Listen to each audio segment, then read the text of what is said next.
Raconte-nous. Wesh, ça va? Bah on est toujours chez les Grecs et on va aujourd'hui s'intéresser à un mec plutôt à part, un mec plutôt cool. Salut, moi c'est Diogène. Je vis à Athènes, mais je suis né à Sinope. J'habite dans une jarre, et j'aime vivre nu.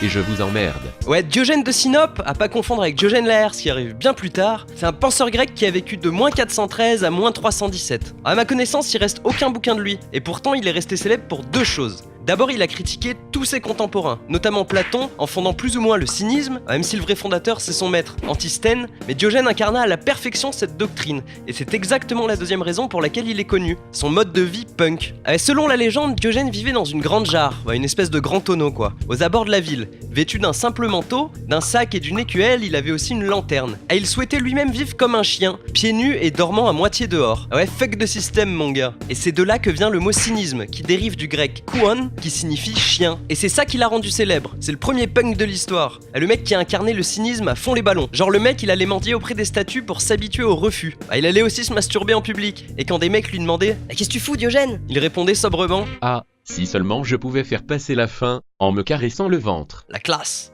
Si vous avez vu les vidéos sur Platon, ça sera plus simple pour les deux anecdotes qui vont suivre. Ouais, Platon nous parle de concepts, d'idées générales universelles, genre l'homme avec un grand H, c'est-à-dire pas un individu, mais un concept d'homme. Bon bah ça, les trucs qui se veulent universels, Diogène y kiffe pas. Du coup il se balade la nuit dans Athènes, à poil avec sa lanterne, en hurlant « Je cherche l'homme ». Pour montrer concrètement que le concept avec un grand H n'existe pas et qu'il n'y a que des individus. Pareil, Platon avait défini l'homme, avec un grand H, comme étant un bipède sans cornes et sans plumes. Du coup, Diogène il chope un coq, il le déplume, il lui arrache les ergots, les griffes quoi, et il se balade en ville en hurlant « Voilà, c'est ça l'homme de Platon ».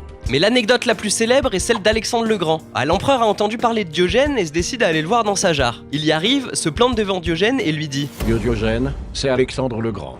Il paraît que t'es un mec balèze. Alors demande-moi ce que tu veux, et je te l'accorderai. » Ok mec.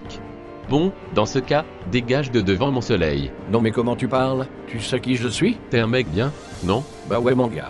Alors pourquoi j'aurais peur d'un gentil?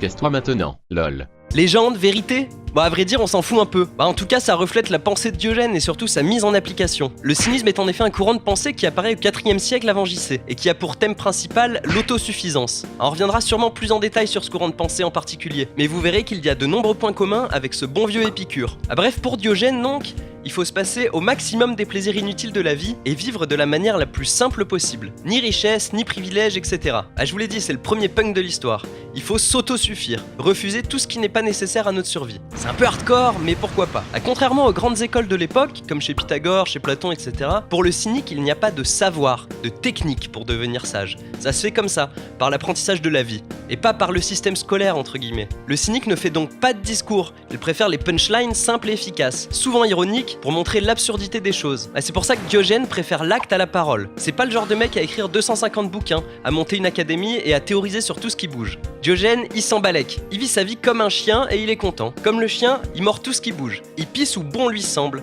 Vous commencez à comprendre c'est quoi être cynique ? C'est considérer que la société c'est de la daube, qu'il faut la critiquer en montrant son absurdité et se tourner vers la simplicité de la nature. Diogène fut l'un des premiers à montrer que les règles sociales ne sont pas nécessaires, sont créées par les différents groupes sociaux de manière arbitraire et peuvent donc être autres, voire être totalement supprimées. Car pour lui, ce qui compte, c'est les lois naturelles. Manger, dormir, boire, copuler, etc.